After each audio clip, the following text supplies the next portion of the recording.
Hello all, welcome to my channel. Today we will talk about the fundamentals of personal finance. In simple terms, personal finance means meeting your personal financial goals.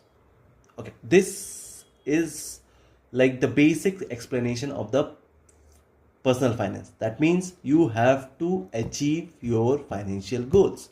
These goals can be anything, like a retirement goal. You want an early retirement, that is a goal. You want a late retirement, that is a goal.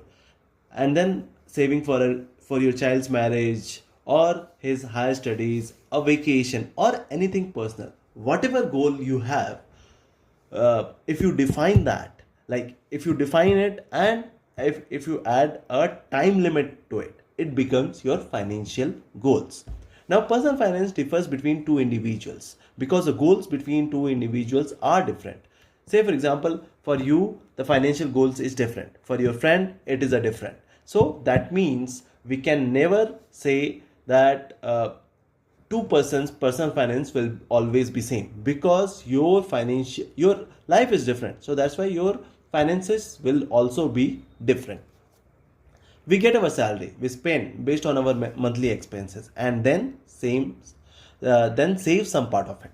Along with that, we should also be making some smart financial decision which will make sure that we have enough money for everything, and that is what personal finance is all about.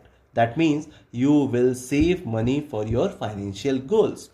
Now, it is very easy to get caught up with the work we do in day to day of our life, whether at work or spending time with our family. But we should also be keeping an eye on our finances so that we can make our lives better whenever there is an unexpected expenses, or as well as meeting your financial goals well ahead of your time. Personal finance is a term which covers managing your money as well as investing. So let's go through some of the core concepts of personal finance. Okay. So first core concept of personal finance is to create a budget. A budget is nothing but a plan which will make sure that we will live within our means and save enough to meet our financial goals, or our long term as well as short term goals. It is a plan for spending and saving money. So that means, say for example, you earn 100 rupees. In that, you budget that how much is required for your living expenses, fixed expenses. Then whatever is remaining, you have to save so that you can meet for you of your financial goals. Through the budget, we will know what is our net inflow, our expenses, and how much we can save for our financial goals. So, if you are starting your financial journey, then the first thing to do is to create a budget. Okay, so creating a budget will make sure that you have the framework ready and you know how much money you earn, how much money you how much money you spend on your monthly expenses and whatever fixed expenses. Then you will know how much you can save for your financial goals.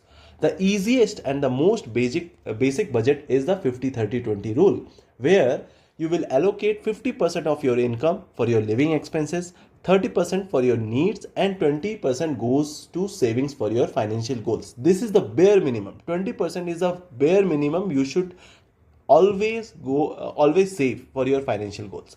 Now, once your income increases, you can change this 20% to 30% or whatever it is, but the bare minimum is 20%, and you have to create a budget so that you will know all your expenses. Next core concept is saving money for emergencies. Okay, so we might set a budget and work on it to make our financial life better, which is a very good start, to be honest. But along with that, we do not have any emergency funds. Then it's a problem, because emergency fund means that the fund which is readily available for you if any emergency comes to you. And emergencies can be a job loss or a medical expenses, or if you require money for your even car. Okay, so in simple terms, it means that the fund which is readily available to you when you need it. Emergency funds can be in the savings accounts or in the fixed deposit, which can be accessed at any day of the time. This is very important to have, because if an individual doesn't have then it can derail your financial journey. Okay, so having 3 to 6 months of living expenses as your emergency fund is very much required to get to streamline your personal finance. The third core concept is to start saving and investing. So we have learned about creating a budget or setting up an emergency funds. Now we are all set to start our financial journey. The next is to save and invest. Remember, in the budget section we said that you have to follow 50-30 rule, 50-30-20 rule, where 20% you have to uh, you have to allocate 20% into investing. So we should start investing as soon as possible, because we can take advantage of the compounding. Like as early as you start, the compounding can kick up and the more wealth you can create.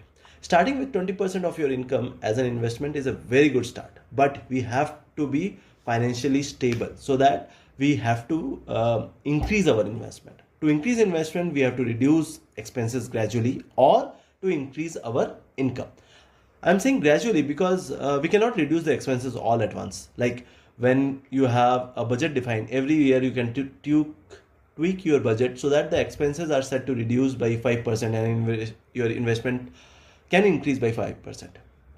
If I talk about investment, it doesn't mean that you will buy stocks or any other investment. You have to invest as per your risk level. Say for example, you are you want to go for a less riskier assets, then you can go for fixed deposit, government bonds, mutual funds. And if you are looking for little riskier assets, then you can go for the equity mutual funds or direct stock.